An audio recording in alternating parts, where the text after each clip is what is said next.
Hey, this is Mark, and you're welcome to AUTOSAYS. The first thing you notice isn't the heat, it's the sound. A roar rising from the desert like some ancient creature waking up. And for a second, you can't tell if it's a V12 engine or your own heartbeat trying to keep up. Welcome to Saudi Arabia's car world, a place where speed isn't just a hobby, it's a language. One spoken in horsepower, chrome reflections, and the smell of fuel drifting through the evening air. And before we go any further, hit like and subscribe, because what you're about to discover is a side of the automotive world that most people outside the Middle East have never seen. And once you do, you can't unsee it. Now imagine this, a kid barely old enough to shave, drifting a Lexus LS400 through a roundabout at 3 a.m., sparks flying as the rear tires scream across the pavement. It looks reckless, terrifying, even unbelievable, but underneath that chaos is a story, one that mixes money, history, culture, faith, and a love for cars so deep that it changes the entire identity of a generation. And here's the twist. This didn't start as some modern TikTok trend. No. Saudi Arabia's obsession with cars began long before the first supercar showroom opened in Riyadh. It started the moment oil was discovered in 1938. Overnight, everything changed. Money flowed like a river through a land that had barely seen roads. Suddenly, cars weren't just tools. They were symbols of progress, of power, of a future no one had imagined. And with money came machines, big ones, V8s, Land Cruisers, Crown Victorias.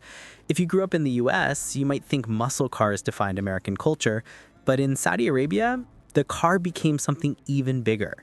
It became identity. It became rebellion. It became status. You could be a quiet nobody in the afternoon, then turn into a legend on the highway at night. And if that sounds dramatic, wait until you hear the finance side of all this, because Saudi Arabia is one of the few places where a teenager can step out of a regular job, open a phone, check crypto gains, and walk into a dealership the same day to buy a used Nissan Patrol modified like a desert tank. The economy itself fuels the obsession. High disposable incomes, low taxes, a culture that celebrates generosity and big gestures. Owning a car isn't just transportation, it's social currency. And in some neighborhoods, the louder the engine, the higher your value rises. But there's another layer beneath the speed and the shine. Something quieter, something older. Faith. In Saudi Arabia, cars and religion exist side by side in a way that outsiders rarely understand. Before a long desert drive, it's normal to whisper a prayer. Before a race, someone might raise their hands to the sky.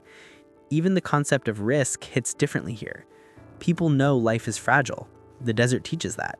So when young drivers push their cars to dangerous limits, they feel the tension between thrill and fate, like they're balancing between the earth under their wheels and something much bigger above them. And sometimes the line snaps. Entire highways have become infamous for deadly drifting videos. Families gather at night, worrying, not about crime, but about whether their sons will come home from a quick drive. This fear, real, heavy, unspoken, shadows the excitement. But it also fuels the urgency, the need to experience life now, at full speed, before anything can snatch it away. And if you think the country tried to stop all this, you'd be right. Dozens of laws, police crackdowns, even jail time for drifting. Yet the culture refuses to die. It keeps evolving. Now the drifting happens in controlled zones, in arenas, in racing festivals sponsored by the government. What was once chaos has become a national sport. And you know what's even crazier? The shift created a brand new industry. Custom garages exploded in popularity. Finance companies started offering car-specific loans. Young Saudis opened tuning shops importing Japanese parts, American muscle components, European suspension kits. Riyadh became a global tuning hub. Think SEMA, but in the sand. Luxury dealerships? They're everywhere now. Walk into one and you might see a Bugatti next to a lifted GMC Sierra with off-road tires the size of your couch. Status here is flexible. You can mull the road with a $600,000 supercar or a $15,000 old Land Cruiser modified like a military beast.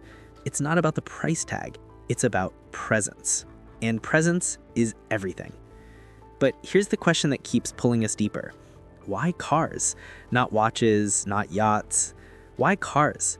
Why not something safer, quieter, calmer? And the answer is hidden in Saudi history itself. In the past, Arabian identity was shaped by movement. Camels crossing vast deserts, tribes navigating long journeys, Survival depended on speed, coordination, and endurance. Today, the camel has wheels. The desert has asphalt. The tribes are Instagram followers. Transformation without losing the roots. That's the secret. And there's something else, something that creates a cliffhanger in every young driver's mind: the future. Because Saudi Arabia is racing towards Vision 2030, a plan to reshape the nation's economy. That means electric cars, renewable energy, smart cities, and a new generation that sees cars not just as machines, but as investments. EV infrastructure is spreading. Lucid is building a factory there, Tesla is circling the market, and young Saudis must choose: hold on to the roaring V8 past or step into the silent electric future. And trust me, the debate gets heated. A guy with a Hellcat might start arguing with someone driving a Tesla Model S Plaid, and both will swear they're the kings of speed. But maybe that's the beauty of it. This country isn't picking one personality. It's becoming both: the future and the past, roaring engines and silent motors, desert drifters and digital investors. And now with the world watching, Saudi Arabia's car craze has slid from hidden streets onto global screens. American car fans react to Saudi drifting clips like they're watching another planet. People ask, how do they afford all this? Why are they so fearless? Why does every car look like it's been modified by a mad scientist with unlimited money? And the answer is simple. It's not just about cars. It's about pride. It's about expression. It's about a generation using horsepower the way previous generations used poetry, storytelling, and music to show who they are. And as the night roads fill with the glow of taillights, as engines growl across the desert, as faith mixes with adrenaline, one thing becomes clear. This isn't a phase. It's a shift, a movement, a collision of speed, status, and soul. And if you think we've reached the end of the story, not even close. Because tomorrow, somewhere in the Saudi desert, a young driver will tighten his grip on the steering wheel, whisper a quiet prayer, floor the accelerator, and chase a future that's still being written. And the only question left, for him and for us, is this: when the dust settles, who will be waiting at the finish line?